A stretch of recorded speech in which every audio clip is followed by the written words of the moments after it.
In 1980, University of Michigan professor Robert Axelrod started a tournament. The tournament was based on the prisoner's dilemma.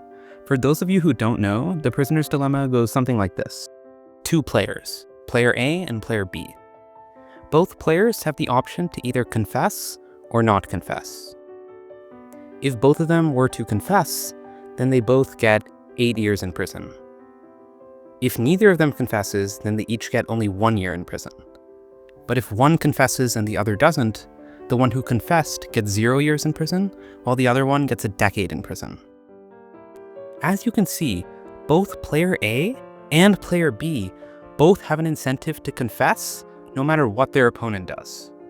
So this box is the one that will happen to maximize each person's freedom, even though the bottom right results in less time for both people. This box is thus the Nash equilibrium.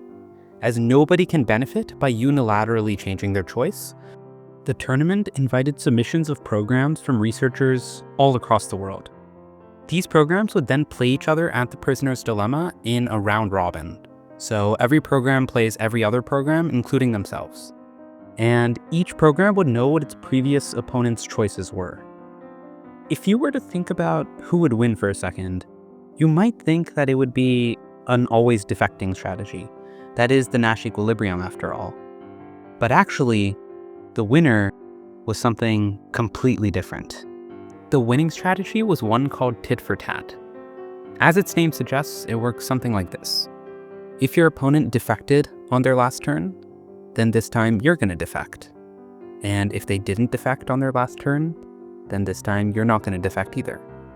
On the first turn, you play nice. This is a simulation I've scripted between 4 strategies. Selfish, which always defects. Selfless, which never defects. Random, which defects based on a 50-50 chance. And tit for tat. They all play in a round robin. And as you can see, when I run the script, tit for tat ends up having the lowest years in prison. You might also notice that selfless has the second lowest years in prison.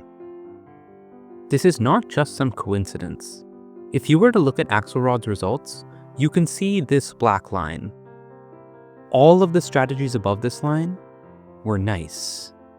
In this case, the word nice means that the strategies were not the first ones to defect, or at least that they did not defect for a very long time. This would suggest that niceness actually paid off. And we sometimes see niceness in nature. There's a relatively recent field called evolutionary game theory. It studies questions like why animals display altruism. The prisoner's dilemma is highly applicable to social interactions between animals. For example, vampire bats do this kind of weird thing where if one doesn't get enough blood for food for a particular night, another will try to regurgitate blood to feed the other one. It's weird, but it displays its own prisoner's dilemma.